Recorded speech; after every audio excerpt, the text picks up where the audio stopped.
फतेहपुर नगरपालिका परिषद के पूर्व चेयरमैन शब्बीर खां बहुजन समाज पार्टी को छोड़कर समाजवादी पार्टी का दामन थाम लिया। इस दौरान सपा कांग्रेस इंडिया गठबंधन के प्रत्याशी नरेश उत्तम अनौली उनके गांव पहुंचे, जहां पर बड़ी संख्या में लोगों ने उन्हें सम्मानित किया। इस दौरान अपने संबोधन में बोलते हुए इंडिया गठबंधन के प्रत्याशी नरेश उत्तम ने कहा कि शब्बीर खां बहुजन समाज पार्टी में रहकर काफ़ी समय दिया, लेकिन बसपा हाईकमान के लोगों ने उन्हें वो सम्मान नहीं दिया जिसके वो हकदार थे। वर्तमान प्रत्याशी लोकसभा फतेहपुर के आगमन पर मैं पूरे गांव की तरफ से बड़े भाई नरेश उत्तम जी को वेलकम स्वागत करता हूं और तमाम अपने गांव के लोगों से अपील करता हूं कि आप लोग बराबर वोट देते आए हैं। आपकी इतना और दो कि रिकॉर्ड मतों से बड़े भाई जीत के जाएं, जिससे हमारे गांव का विकास हो और आप लोगों का सम्मान बढ़े। धन्यवाद। ज्वाइन की है। इस अवसर पर नरेश उत्तम ने शब्बीर खां का माल्यार्पण कर स्वागत किया। इस दौरान उनके साथ पूर्व जिलाध्यक्ष वीरेंद्र यादव, जिला महासचिव मंजर यार, अरुणेश पांडे, सदर के विधायक चंद्र प्रकाश लोधी, पूर्व जिलाध्यक्ष विपिन सिंह सहित बड़ी संख्या में मौजूद रहे। सीधे आप देख सकते हैं उनको समाजवादी पार्टी की टोपी पहनाई जा रही है। बड़ी संख्या में लोग मौजूद हैं। वहीं पूर्व नगर पालिका के चेयरमैन शब्बीर खां ने कहा कि वो पूरी शिद्दत से अपने तमाम समर्थकों के साथ समाजवादी पार्टी में आ गए हैं। निश्चित है गांव-गांव में जाकर वो प्रचार प्रसार करेंगे और समाजवादी कांग्रेस इंडिया गठबंधन के प्रत्याशी नरेश उत्तम पटेल नगर पालिका फतेहपुर का माहौल बनाएंगे।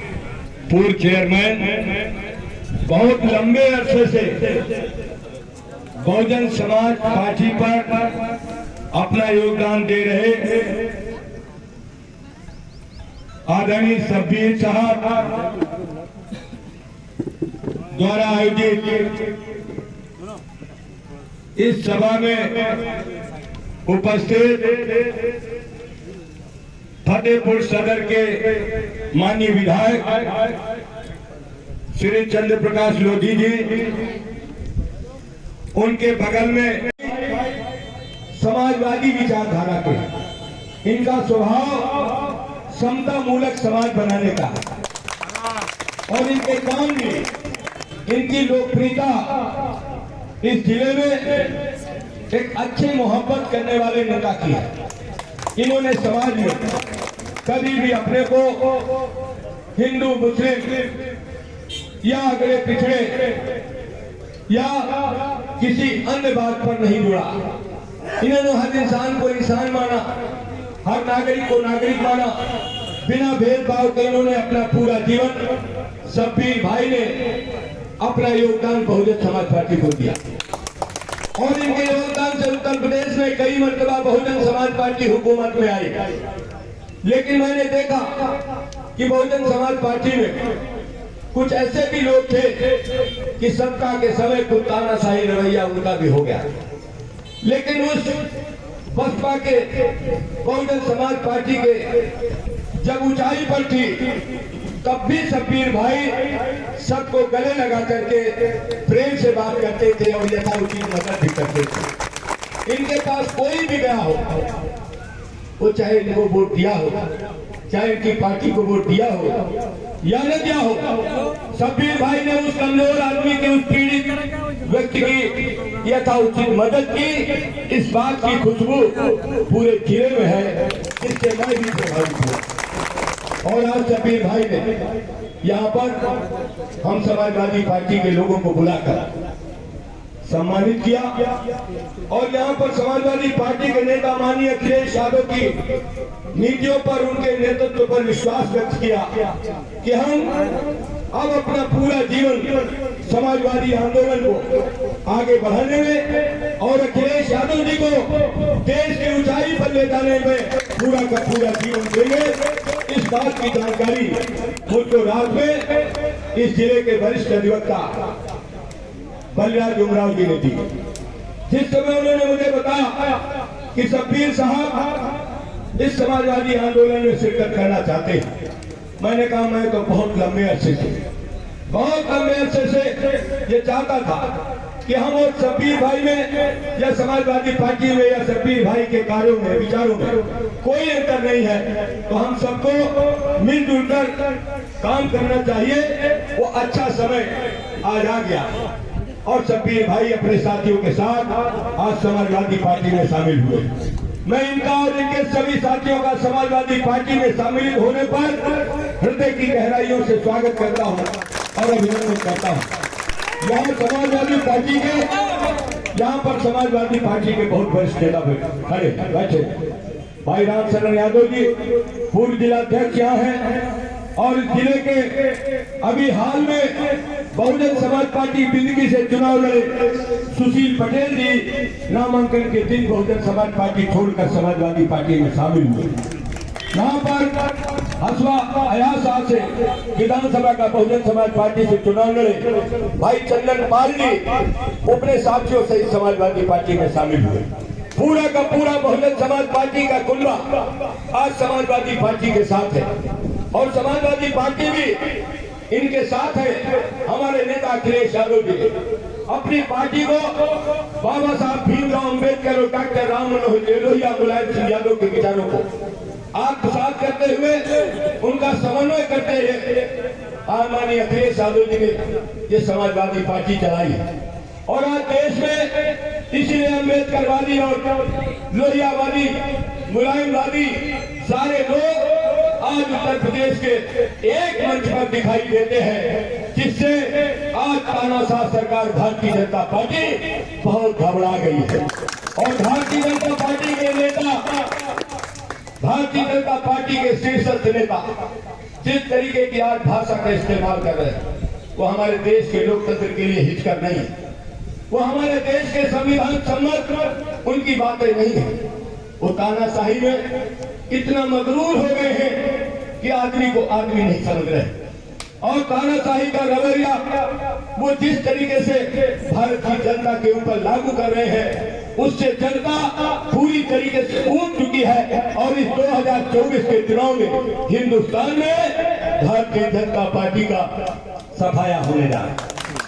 अभी जो चुनाव हुए हैं 3 चरणों का चुनाव हुआ, इन 3 चरणों के चुनाव में इंडिया गठबंधन माननीय अखिलेश यादव, राहुल गांधी जी, केजरीवाल, ममता बनर्जी जी, लालू प्रसाद यादव जी, कम्युनिस्ट पार्टी के लोग, पूरे के पूरे लोग देश के पैमाने पर आज इंडिया गठबंधन के तहत पूरे देश के सभी राज्यों में चुनाव लड़ा रहे। जिस तरीके से इंडिया गठबंधन की हवा है, लहर है, उससे भारतीय जनता पार्टी के हुकूमत में बैठे हुए नेता आज गाली गलौज पर उतर आए। हम सुनते हैं उनकी जब भाषा, जब उनमें अखबारों के उनके स्टेटमेंट पढ़ते हैं, जब टेलीविजन में उनका इंटरव्यू सुनते हैं, तो ये लगता है कि भारतीय जनता पार्टी के लोग देश में इनके विपरीत अगर कोई काम करता है तो ये लगता है ये उनको देश का वासी नहीं मानते, इस देश का नागरिक नहीं मानते और लोकतंत्र पर विश्वास नहीं करते। और लोकतंत्र में पक्ष और विपक्ष होता है। पक्ष का मतलब होता है सत्ता और विपक्ष का मतलब होता है सत्ता की आलोचना, सत्ता की समालोचना, सत्ता की गलतियों को इंगित करना। ये विपक्ष का दायित्व है। उत्तर प्रदेश की विधानसभा में अखिलेश यादव जी विपक्ष के नेता है और उत्तर प्रदेश की विधानसभा में सत्ता पक्ष के मुख्यमंत्री है। मुख्यमंत्री की गलतियों को जब अखिलेश यादव जी सदन के अंदर उठाते हैं तो उसके बाद आप सब देखते होंगे कि माननीय मुख्यमंत्री जी की क्या भाषा है, क्या तरीका है, किस तरीके के झूठे आंकड़े सदन के अंदर पेश करते हैं। तो ऐसा लगता है कि सत्य निष्ठा की कसम और ईश्वर की कसम एकदम अलगाव जैसी लगती है। जब कोई जनप्रतिनिधि पद धारण करता है तो बाबा साहब भीमराव अम्बेडकर के बनाए हुए संविधान के तहत शपथ लेता है कि मैं प्रतिज्ञान करता हूँ कि मैं ईश्वर की शपथ लेता हूँ, मैं सत्य निष्ठा की शपथ लेता हूँ कि मैं सदैव सत्य बोलूंगा और सत्य के अलावा कुछ नहीं बोलूंगा। लेकिन आज भारतीय जनता पार्टी के जो बड़े नेता हैं, वो नेता बाबा साहब भीमराव अम्बेडकर के द्वारा प्रदत्त संविधान के तहत जो शपथ खाते हैं, जस्ट विपरीत उसके काम करते हैं, जिसकी वजह से हमारे देश का माहौल बहुत खराब हो गया। हमारे देश में सामाजिक समरसता लगातार बिगड़ती जा रही है, भाईचारा लगातार भारतीय जनता पार्टी द्वारा कमजोर किया जा रहा है और आर्थिक विषमता, गैर बराबरी हमारे देश में भारतीय जनता पार्टी द्वारा लगातार बढ़ाई जा रही है। आज गरीब आदमी गरीब होता जा रहा है और पैसे वाला होता जा रहा है। हमारा जिला फतेहपुर किसानों, मजदूरों, दुकानदारों, कुटीर उद्योग करने वाले, छोटे छोटे धंधा करने वालों का हमारा जिला है। ये पिछड़ा जिला किस तरीके से सुव्यवस्थित हो, किस तरीके से सर्वांगीण विकास हो, इस बात के लिए हम सबको चिंतन और मनन करना होगा। और वही बहादुर शब्बीर साहब, चेयरमैन साहब आज संघर्ष के रास्ते पर आज जो फैसला लिया है, निश्चित रूप से वो काबिल तारीफ है।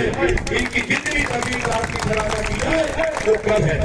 इसलिए मैं ज्यादा न कुछ कह करके, क्योंकि मैं इंडिया गठबंधन का, समाजवादी पार्टी का लोकसभा का उम्मीदवार हूँ, मैं आपसे प्रार्थना करने आया हूँ और आपसे निवेदन करने आया हूँ कि आज हिंदुस्तान में अमीरी और गरीबी की खाई को कमजोर करने के लिए, अमीरी और गरीबी के बीच का अंतर कम करने के लिए, आज हमारे देश में बढ़ती हुई बेरोजगारी को समाप्त करने के लिए, आज हमारे देश में किसानों की फसलों की लूट बचाने के लिए, आज हमारे देश में सामाजिक समरसता कायम करने के लिए, महिलाओं के सम्मान के लिए, 40 शोषित पिछड़े अकलियत के भाइयों के अधिकारों पर जो कटौती की जा रही है, उनकी रखवाली के लिए आप सबको साइकिल का बटन दबाना है।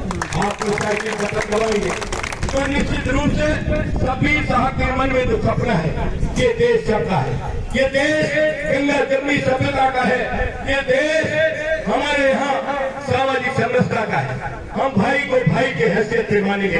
हम भारतीय जनता पार्टी के लोग नहीं है कि कहें कुछ और करें कुछ। और आज इसीलिए भारतीय जनता पार्टी का लगातार ग्राफ गिरता जा रहा है। मैं याद दिलाना चाहता हूँ, मेरे बगल में आजमगढ़ के विधायक अजय पटेल जी है,